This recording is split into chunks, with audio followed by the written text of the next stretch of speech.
I used to think love was supposed to make you feel safe, that it was about comfort, warmth, and stability. But now I know, it can also make you question everything you are. When I met Daniel, it felt like fate had finally smiled at me. He was charming, confident, and made me feel like the most special woman in the world. He noticed the little things, the way I tucked my hair behind my ear, the nervous laugh I had when I was unsure. He made me believe that love could heal me. For months, everything was perfect. We laughed, traveled, shared dreams. He promised me a future, one filled with late-night talks, Sunday breakfasts, and a little house by the lake. I believed every word. But then, something changed. It started with small things, missed calls, short replies, sudden work trips. He became distant, cold, like a stranger wearing the face of the man I loved. I tried to convince myself it was stress, that maybe he just needed space. But the gut feeling wouldn't leave me. It screamed that something was wrong. One night, while he was in the shower, his phone buzzed. Normally,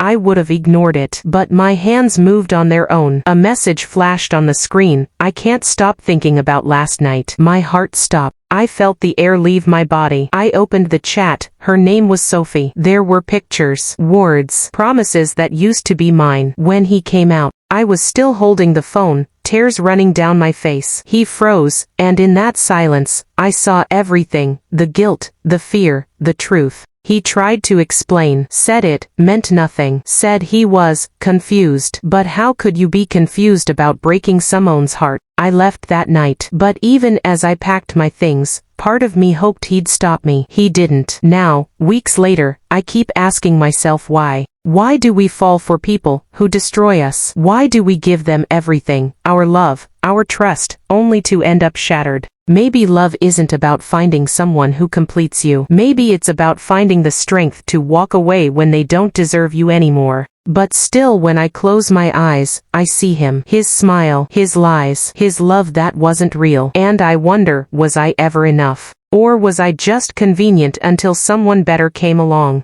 It had been 3 months since I left Daniel. 3 months of silence, of trying to piece myself back together. I deleted his number, blocked him on everything, and promised myself I'd never look back. But life has a strange sense of humor. That night, my best friend dragged me to a charity gala. I almost didn't go. I wasn't ready to smile, to pretend everything was fine. Yet there I was, standing in a crowded hall, dressed in black, clutching a glass of champagne like a shield. And then I saw him, Daniel, across the room, laughing, confident as ever, his hand resting casually on a woman's back. Not Sophie, someone else, someone new. My stomach twisted. My pulse quickened. It was like time folded in on itself, and all those old wounds ripped open again. He hadn't changed. He was still charming, still magnetic, still dangerous. He noticed me almost immediately. Our eyes met for a second too long. His smile faded, replaced by something unreadable, guilt, maybe, or surprise. I turned away before he could come closer. But of course, he did. Emma, he said softly, his voice the same one that used to make my heart melt. You look different. I am different, I replied, forcing a smile. You should try it sometime. He laughed nervously, running a hand through his hair. I've missed you. I wanted to tell him how much pain he caused me. How many nights I cried until my eyes burned, how hard I fought to forget him. But instead, I just looked at him and said, that's unfortunate. I haven't missed you at all. The words stung him. I could see it. For a brief moment, I felt powerful, like I had finally taken back the part of me he once owned. Still, as I walked away, my heart trembled. Not because I wanted him back, but because I realized that some scars never fade. They just stop bleeding. Later that night, I stood outside under the cold moonlight, breathing in the quiet. Maybe running into him wasn't a curse. Maybe it was the universe reminding me how far I'd come. And for the first time in a long while, I smiled, not because of him, but because of me. A week passed after that night, and I couldn't stop thinking about him. Not because I still loved him, but because I hated how easily old emotions tried to crawl back. I kept replaying our brief conversation. His face when I told him I hadn't missed him. It felt good, but it also stirred something inside me I didn't want to feel again. I threw myself into work, late nights and endless coffee cups, anything to keep my mind busy. But every quiet moment turned into a battlefield. I told myself I'd moved on, that I didn't care, but deep down I knew healing isn't a straight line, it's messy. And sometimes it loops right back to the pain you thought you buried. One evening, I got a message. Unknown number. I just wanted to say I'm sorry for everything. My hands shook. I didn't need to check who it was. Daniel. I ignored it, deleted it, pretended I never saw it. But my heart betrayed me. I typed, "It's too late, Daniel," and hit send. He replied almost instantly, "Maybe. But I needed you to know I've changed." Changed. That word used to mean hope. Now it just sounded like manipulation wrapped in regret. I didn't respond. I couldn't. The next day, as I walked to my car after work, I saw him waiting by the gate. My pulse spiked. He looked nervous, holding a small envelope in his hand. "Before you walk away," he said quietly, "please take this." Against my better judgment, I did. Inside was a letter, handwritten. He'd never written me one before. I waited until I was home to open it, and when I did, I froze.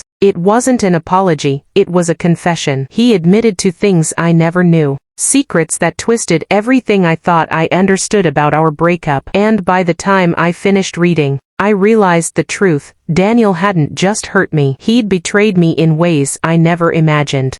I sat on my couch, the letter trembling in my hands. Every word felt like a knife. He hadn't just cheated on me, he'd been seeing her for months while telling me he loved me. And worse, she wasn't just anyone. It was my coworker. The same woman who'd comforted me when I cried about him. Rage burned through my chest. How could he write this and think it would make things better? He said he wanted to clear his conscience. No. He wanted forgiveness without earning it. He wanted to unload the guilt he'd carried, leaving me to carry it instead. The next day, I saw her at work. She smiled like nothing had happened. I stared at her, my blood boiling, but I didn't say a word. Not yet. I had something else in mind. That evening, I met Daniel again. He texted, asking if we could talk one last time. I agreed, though I had no idea why. Maybe I wanted to see if he'd admit it to my face. When I arrived, he looked hopeful, like maybe there was still a chance. "I read your letter," I said coldly. He looked down, guilt written all over his face. "I just wanted to be honest." Honest. I laughed bitterly. "You're years too late for that." He tried to reach for my hand, but I stepped back. "You lied to me, Daniel. You made me believe I was crazy when I suspected something. You gaslighted me while sleeping with someone I trusted." He went pale. "You know. I know everything." Silence. Just the sound of the wind between us. For a moment, I almost felt sorry for him. Almost. Then I said, "You wanted closure. Here it is." I handed him the letter, ripped into pieces. "We're done. For good this time." As I walked away,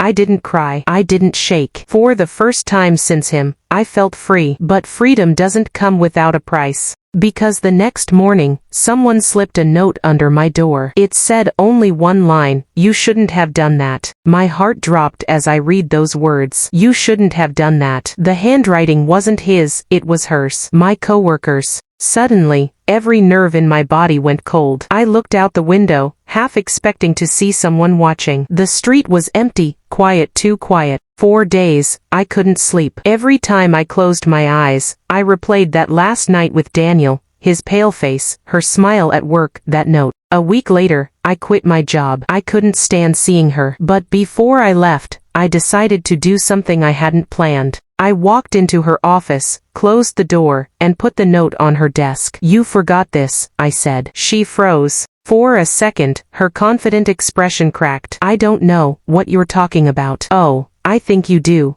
I whispered. "You wanted me to stay scared." "Sorry, sweetheart. I'm done being your victim." She opened her mouth, but I didn't let her speak. I turned and left without another word. That night, I blocked Daniel's number, deleted every photo, every message, every memory. I lit a candle and watched the paper burn, his letters, her note, all of it. The flames ate through them, like they were nothing, and for the first time, I felt peace. People always say heartbreak makes you weaker. But they're wrong. It makes you dangerous. Because once you survive the kind of pain that nearly kills you, nothing scares you anymore. Now, when I walk past the mirror, I barely recognize the woman looking back at me. She's stronger, colder, wiser. The kind of woman who doesn't wait for closure, she creates it. And sometimes, late at night, I still think about Daniel, but not with love. Just with the quiet satisfaction of knowing that, when he looks back he'll realize I was the one that got away, and I'm never coming back.